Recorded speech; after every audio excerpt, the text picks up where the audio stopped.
এই যে ভদ্রলোকটিকে দেখছেন, ইনি একজন ঔপন্যাসিক।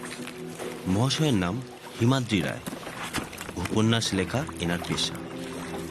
তবে কলকাতা শহরে যা ভিড় আর বন্ধুমহলে তাসের আড্ডা, এসব সামাল দিতে গিয়ে আসল কাজটাই আর করে ওঠা হচ্ছে না।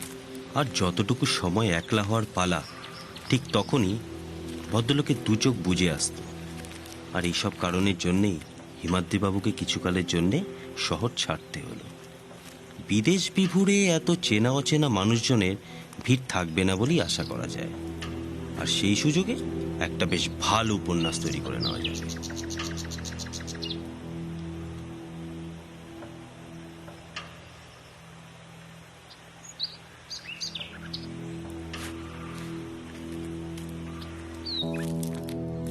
সামন্তদের বাগান বাড়ি কিছুদিনের জন্য ভাড়া নিলেন তিনি।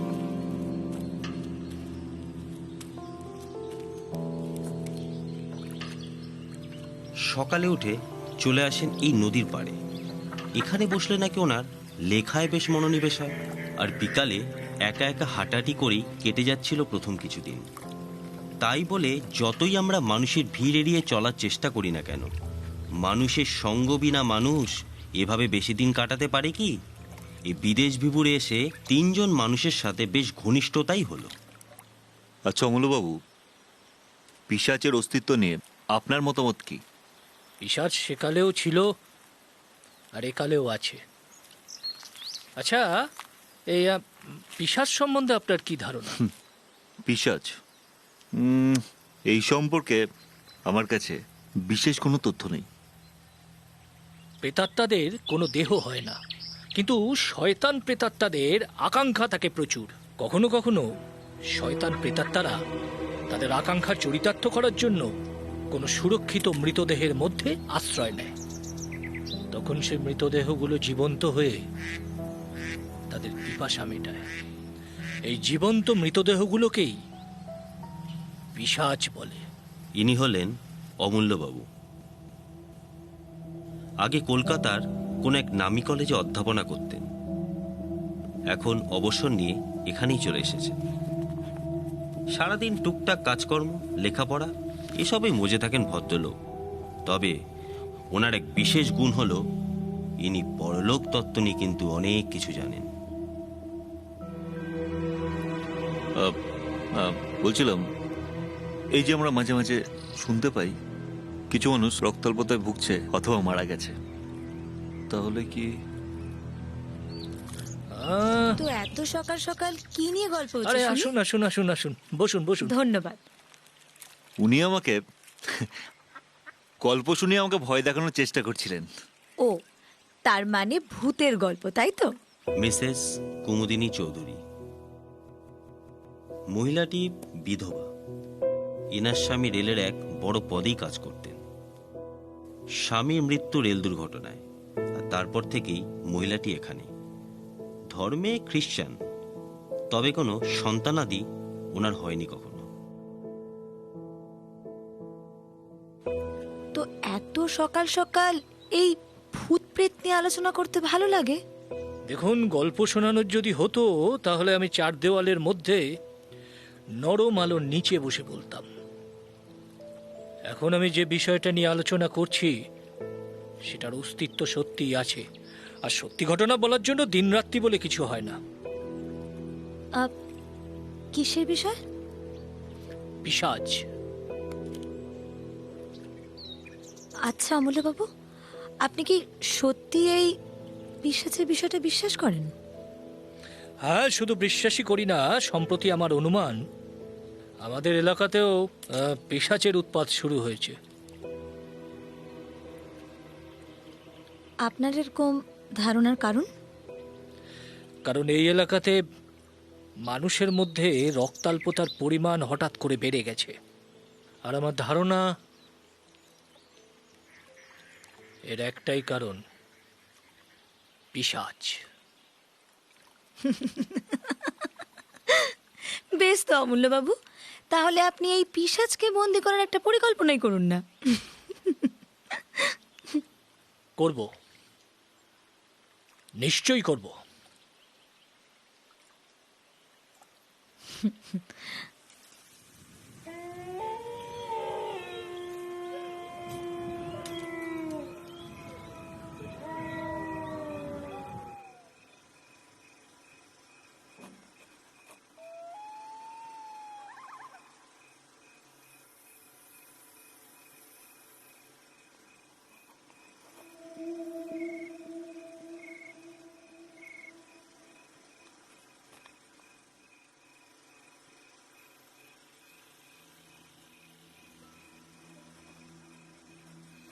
হিমাদ্রি বাবু,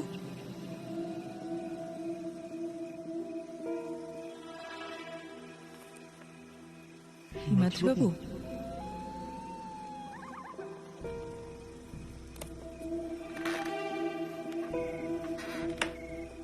হিমাদ্রি বাবু, কে?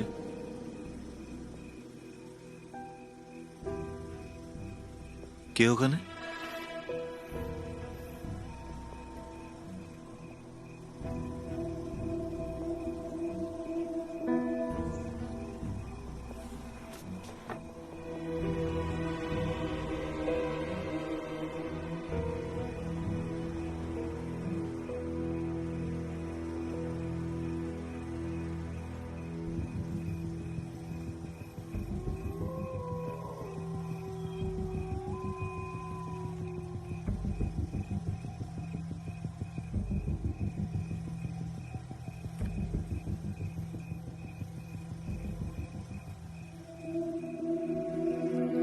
গোবিন্দবাবু রেলের ডাক্তার, খুব সাদাসিধে এবং নিপাট ভদ্র মানুষ। শুধু সন্ধে হলেই ভূতের ভয় নিয়ে কাতর। তাই সূর্যাস্তের পর ভুল করেও তিনি অমূল্যবাবুর বাড়ির চৌকাঠে পা রাখেন না। কেননা অমূল্যবাবু তার বন্ধুস্থানীয় হলেও সুযোগ বুঝে উনি গোবিন্দবাবুকে ভয় দেখাতে ছাড়বেন না। সকাল সকাল গরম গরম চা। হ্যাঁ, ডাক্তারবাবু হন্তদন্ত হয়ে কোথায় যাচ্ছেন? কোথায়? আরে গোবিন্দবাবু, আরে এক আসুন কাপ চা আসুন খেয়ে যান। আসুন, বসুন। চা এক কাপ পান করা যেতেই পারে, কিন্তু প্রফেসর আজ কিন্তু আর বসবো না, একটু তাড়া আছে।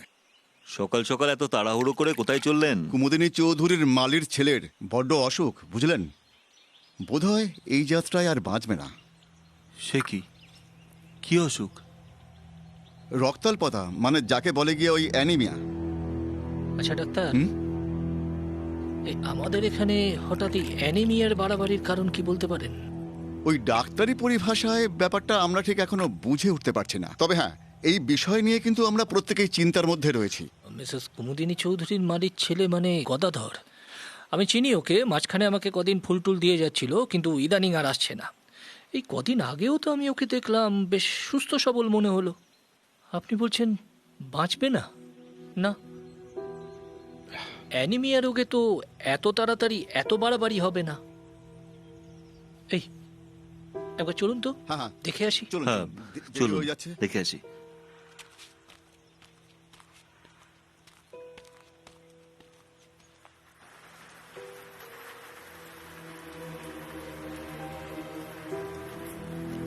বসো বসো।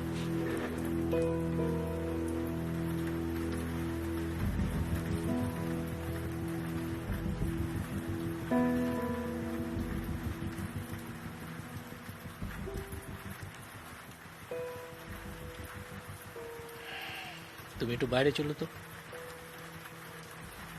এই কবে থেকে হয়েছে? কাল রাতেও জ্বর ছিল? আচ্ছা।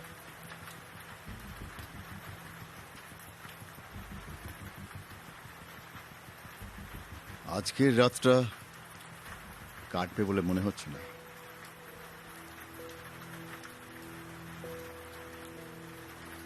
হেমন্তীবাবু, হ্যাঁ, আপনি ডাক্তারবাবুকে নিয়ে এখানে থাকুন, আমি বাংলোয় যাচ্ছি, গিয়ে দুটো ছেলেকে পাঠিয়ে দিচ্ছি। গদাধরকে আমি এখান থেকে নিয়ে যাব। ওর এখানে সেবা যত্ন ঠিক মতো হচ্ছে না। আমার দৃঢ় বিশ্বাস গদাধরকে আমি সুস্থ করে তুলতে পারবই। তুমি চিন্তা করো না। দেখো, আমার ওখানে ও ভালোই থাকবে এবং আমার বিশ্বাস ও ভালো হয়ে কি উঠবে। ব্যাপার, এত হন্তদন্ত হয়ে আপনারা কোথায় যাচ্ছেন? বাড়িতে একটা লোক মৃত্যুর সঙ্গে পাঞ্জা লড়ছে, আর আপনি বাড়ির লোক হয়ে ঘরেতে নেই। একটু আশ্চর্য হলাম। না মানে একটু দরকারে বেরিয়েছিলাম। তাছাড়া গদাধর তো সুস্থই ছিল। হ্যাঁ, মাঝে মধ্যে জ্বর আসতো ঠিকই, কিন্তু আমি তো ওকে বহুবার ওষুধও খাইয়ে দিয়ে গেছি। যাই হোক, আমি গদাধরকে নিয়ে আমার বাড়িতে নিয়ে যাচ্ছি। আপনি আসতে পারেন, তাহলে একটু সহযোগিতা হতো আর কি। আচ্ছা ঠিক আছে, চলুন।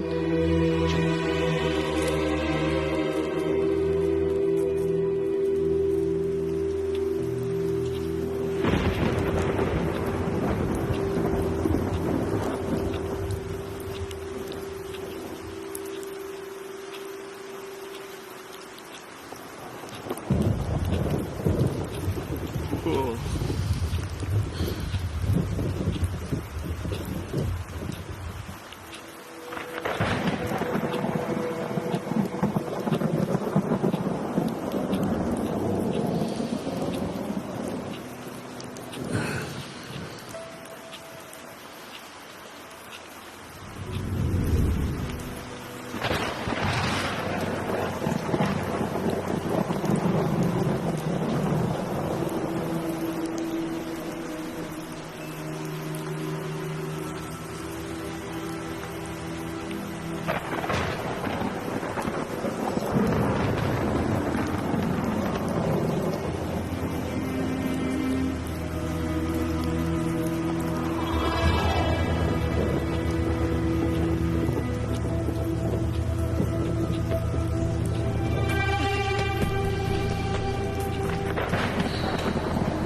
ব্যাপার এত সকালে? গদাধর ভালো আছে তো? ঠিক মানে গদাধর তো এখন সম্পূর্ণ সুস্থ। বলেন কি মশাই? আরে তাহলে আর বলছি কি, গদাধরের তো কোনো অসুখই করেনি, সে পড়েছিল পিশাচের পাল্লায়। অমূল্যবাবু, আপনি সব জায়গায় আজকাল পিছাচি দেখছেন। সে আপনি যা মনে করেন। গদাধর কেন বেঁচে আছে জানেন? কাল সারা রাত আমি তাকে পাহারা দিয়েছিলাম, কাউকে কাছে ঘেঁষতে দিইনি, আপনাকেও নয়। মানে? কাল কি হয়েছিল জানেন? কি হয়েছিল? আমার স্টাডি রুমটা দোতলায়, আর সেখানেই গদাধরকে গতকাল রেখেছিলাম। আমি পাশে বসে তাকে পাহারা দিচ্ছিলাম।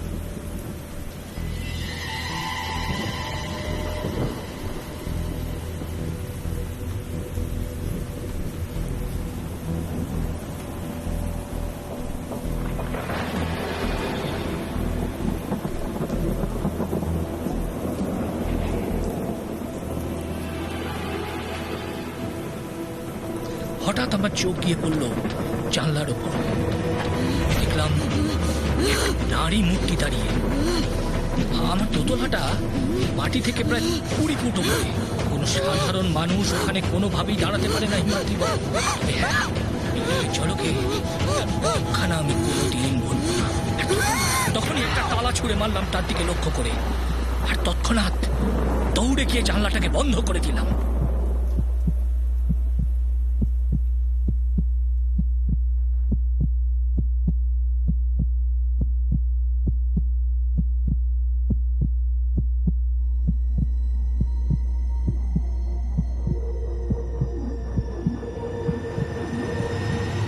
মহিলার শরীরে একটা তো ক্ষত চিহ্ন থাকবেই। তারপর আমি যখন কাল গদাধরের বাবাকে জিজ্ঞাসা করলাম তার ছেলে দেখাশোনা কে করে, তখন আমি অনেক নতুন কিছু জানতে পারলাম। তারপর আমি রাঁচিতে টেলিফোন করি, খোঁজ খবর নিয়ে আমার পরম বন্ধু সঞ্জয় যা আমাকে জানালো তাতে হতচকিত হয়ে গেলাম। কি কি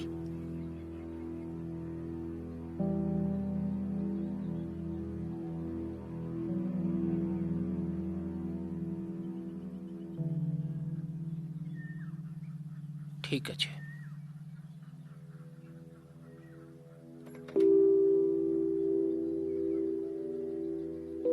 রাঁচিতে মিসেস কুমুদিনী আর তার স্বামী থাকতেন। তার স্বামীর মৃত্যুর কারণ রেল দুর্ঘটনা নয়, অ্যানিমিয়া। তাহলে এত সব গোপনীয়তার কারণ কি? এখনই এত অবাক হবেন না। অবাক হবার এখন অনেক কিছু বাকি আছে। স্বামীর মৃত্যুর 15 দিন আগে কোনো অজ্ঞাত কারণে মিসেস কুমুদিনী চৌধুরী আত্মহত্যা করেন। কি? কালকে নারী মূর্তিটা কে ছিল জানেন? কে ছিল? মিসেস কুমুদিনী চৌধুরী।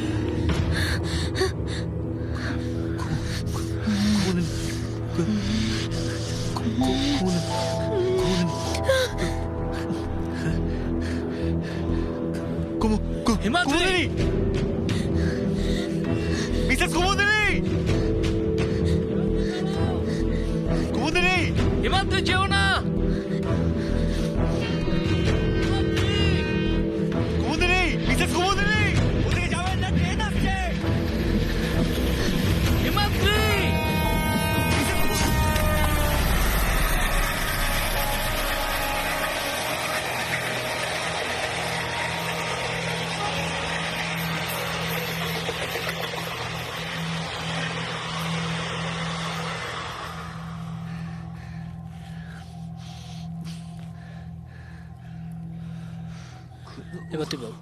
হেমাদ্রিবাবু, শান্ত হন। যে দেহটা কাটা পড়েছে সেটা কুমুদিনী চৌধুরীর দেহ নয়। শান্ত হন।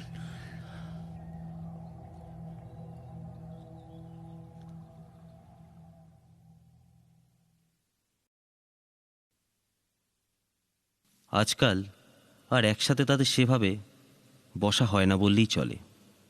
হিমাদ্রিবাবুর উপন্যাসটাও প্রায় শেষ, এবার ফেরার পালা। তাই জন্য অমূল্যবাবুর মনটাও বড্ড খারাপ। সবাই সব ভুলে গেলেও একটা বিষয় এখনো মনে উকি দিচ্ছে, অ্যানিমিয়া রোগটার প্রভাব এখনো কেন কমছে না।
অমূল্যবাবু! অমূল্যবাবু, দরজা খুলুন! অমূল্যবাবু, দরজা খুলুন!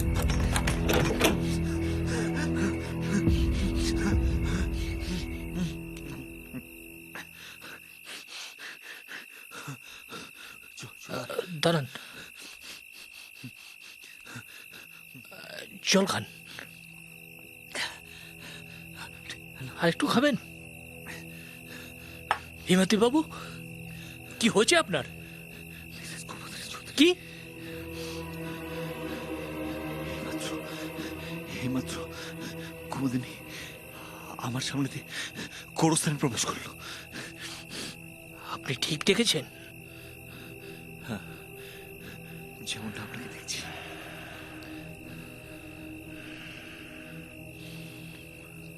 আপনি একটু বসুন।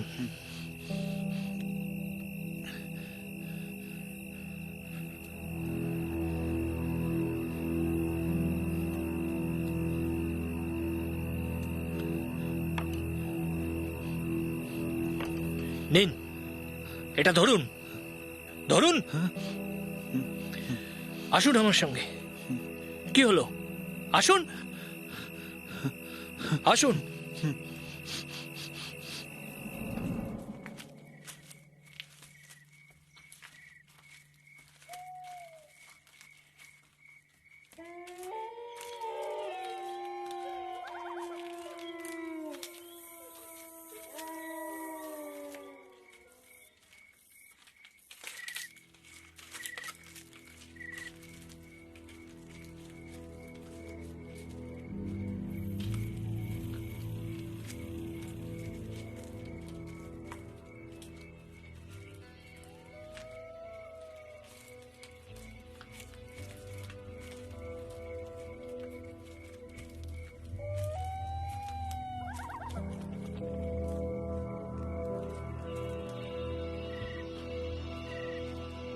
চুপ, কোনো কথা বলবেন না।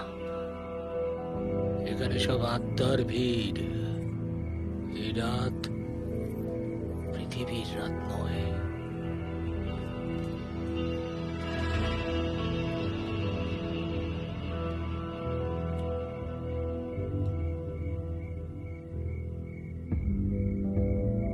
হ্যাঁ,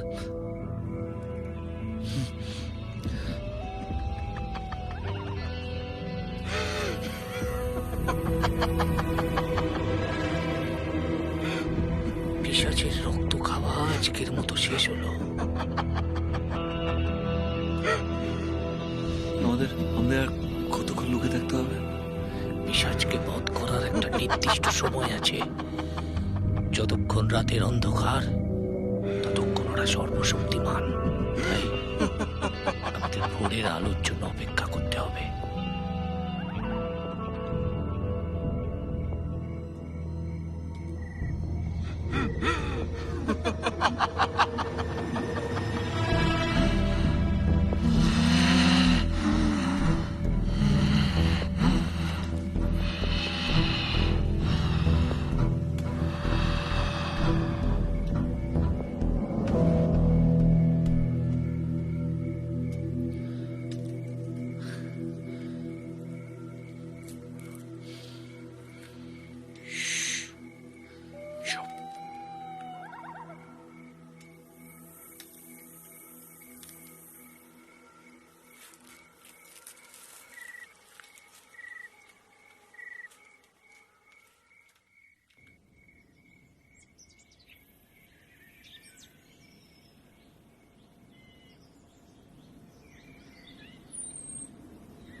আস্তে।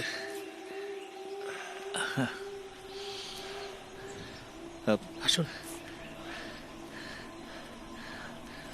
অলু, সাবধানে। চুপ চুপ।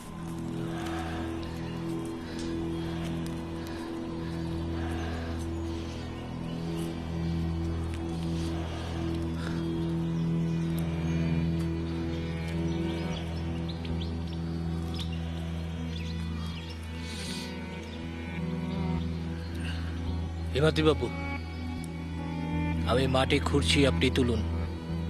কিন্তু কোনো কিন্তু নয়, যা বলছি তাই করুন। সময় আর বেশি নেই।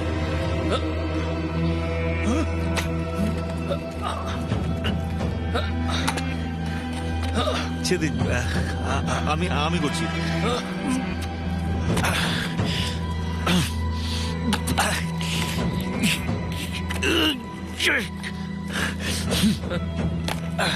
তাড়াতাড়ি করুন, জোরে।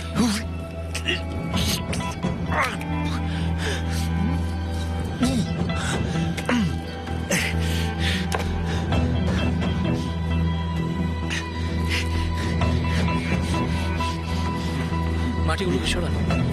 বাবু, এখন আমরা এই কফিনের ঢাকনাটা তুলবো। হ্যাঁ, যাই ঘটুক আপনি কিন্তু ভয় পাবেন না। মনে রাখবেন, ভেতরের শরীরটা মিসেস কুমুদিনী চৌধুরীর নয়, একটা পিশাচের। ধরুন।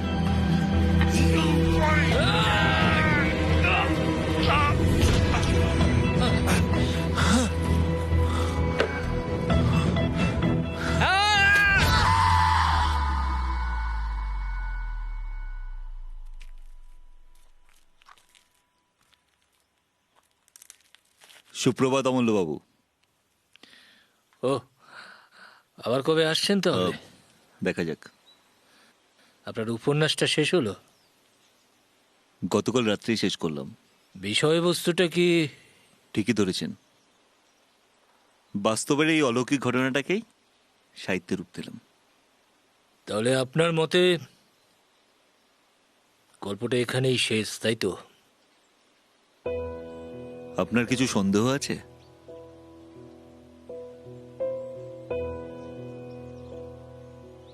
অমূল্যবাবু, হ্যাঁ, আমি শুনেছি শুভ বা অশুভ আত্মার কখনো বিনাশ হয় না।